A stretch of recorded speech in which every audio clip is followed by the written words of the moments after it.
E se a justiça entender que ele pode concorrer às eleições, ele pode concorrer. E se for comigo, vai perder outra vez. Se for comigo, vai perder outra vez. Porque eu estou te dizendo uma coisa, Dilene, não há possibilidade de a mentira ganhar uma eleição nesse país. Não há. Não há possibilidade dos blefadores, daqueles que não têm nenhum respeito, sabe, pelas crianças que ficam na televisão, que ficam na internet acompanhando a mentira deles. Não tem. Então, sabe, eu estou muito tranquilo com relação a isso.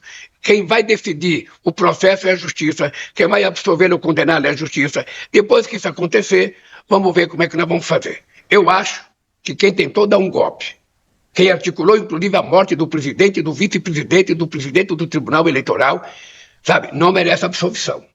As pessoas são muito interessantes, né? Nem terminou o processo, as pessoas já querem anistia. Ou seja, eles não acreditam que são inocentes? Eles deveriam acreditar que eles são inocentes e não ficar pedindo anistia antes do juiz determinar qual é a punição, ou se vai ter punição. O que nós estamos garantindo é um processo de julgamento altamente democrático, em que eles têm todo o direito de defesa. Agora, quando as pessoas nem foram condenadas e estão pedindo anistia, é porque as pessoas estão se condenando. Eles acham que fizeram exatamente aquilo que a justiça está dizendo que ele fez. Então, primeiro, espera o julgamento, se defendam, vai ter uma condenação, você ou não, vocês terão o direito de se defender, haverá um direito de defesa que nunca houve para mim, para eles vai haver, eu acho. Eu digo todo dia, por menos do que o que eles fizeram, muita gente no Partido Comunista foi morto. Por menos do que eles fizeram, muita gente foi preso.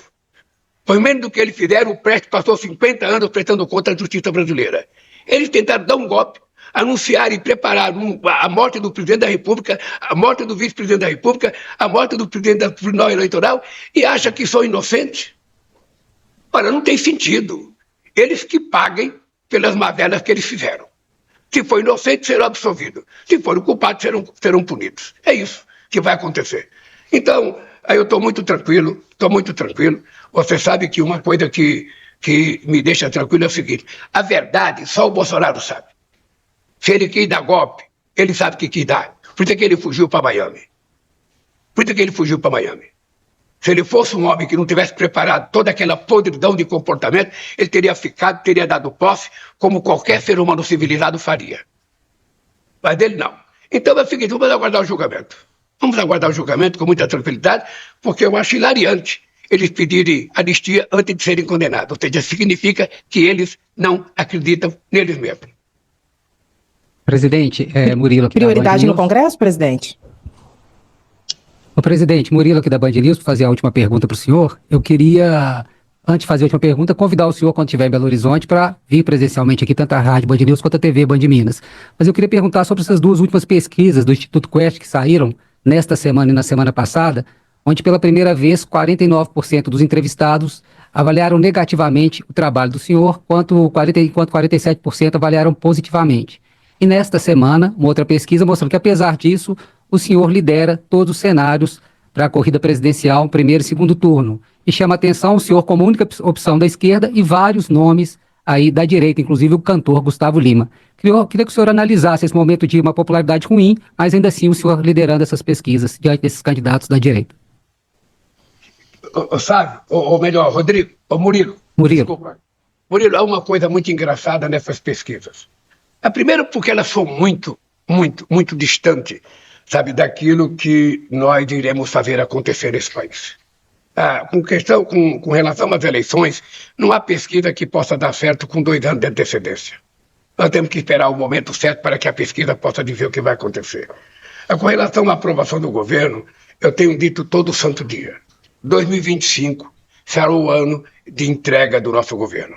Nós passamos 2 anos arrumando esse país. Passamos 2 anos preparando esse país.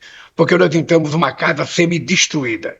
Você está lembrado que para a gente poder governar, a gente teve que fazer uma PEC da transição, porque a gente não tinha dinheiro para governar em 2023. Inclusive para pagar a dívida do outro governo.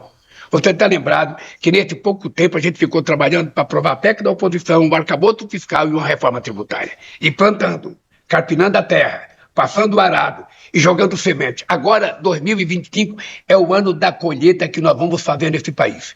E você pode se preparar, sabe, porque vai, ô Murilo, porque você vai ter que divulgar muitas das coisas que nós fazemos que vai se transformar em notícia.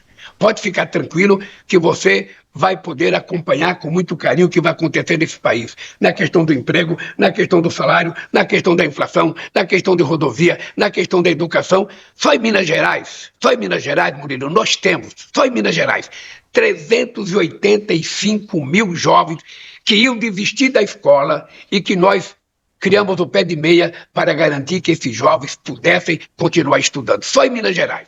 Mais quase 580 mil em São Paulo e praticamente 4 milhões no Brasil de jovens que iam desistir da escola e que nós então garantimos que eles continuassem estudando.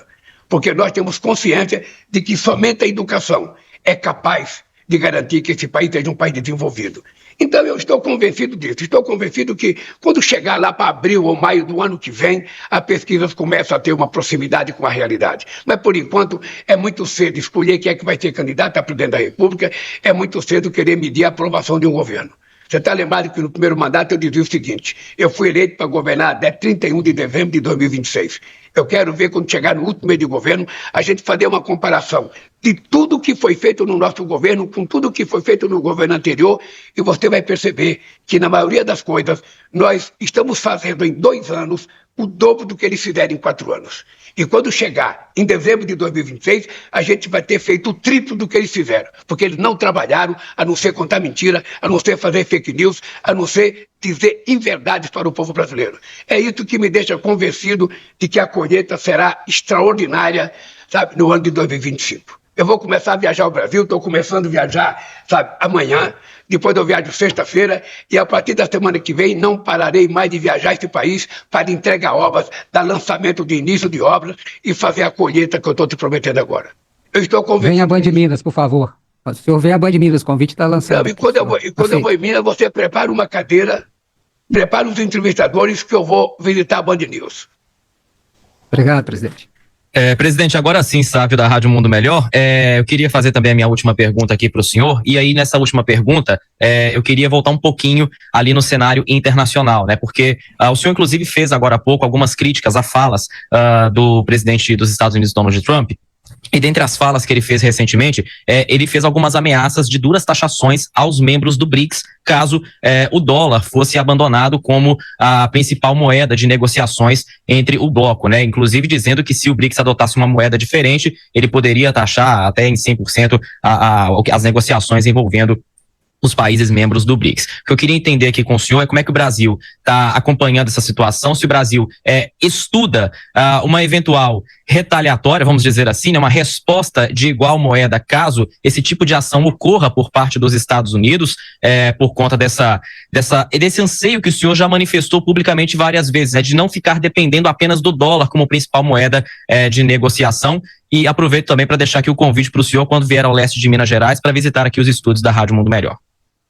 Bom, aí quando eu for a Minas Gerais, aí eu vou ficar só visitando rádio e não vou poder fazer nenhuma programação, sabe, de anúncio de obras.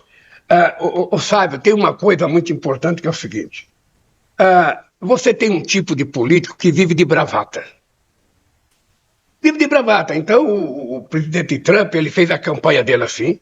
Ele agora tomou posse e já anunciou, sabe, ocupar a Groenlândia. Já anunciou anexar o Canadá, já anunciou mudar o nome do Golfo do México para Golfo da América, já anunciou reocupar o Canal do Panamá. Ou seja, sinceramente, nenhum país, por mais importante que seja, pode brigar com todo mundo todo tempo. Pode brigar. Ele tem que saber o seguinte, os BRICS significa praticamente metade da população mundial. Significa quase metade do comércio exterior nesse mundo. E nós temos o direito de discutir, sabe, da criação de uma forma de comercialização que a gente não dependa só do dólar. Não foi o mundo que decidiu, não foi a hora que o dólar seria a moeda. Foi os Estados Unidos. Então é importante que a gente não tenha preocupação com as bravatas do Trump, que a gente discuta o que é importante para nós, o que é importante para o mundo. Sabe? Não é o mundo que precisa dos Estados Unidos também precisa do mundo. Os Estados Unidos precisam conviver harmonicamente com o Brasil, com o México, com a China, sabe? Precisa viver. Ninguém pode viver de bravata a vida inteira. Ninguém pode viver ameaçando todo mundo a vida inteira. É importante apenas ter cuidado.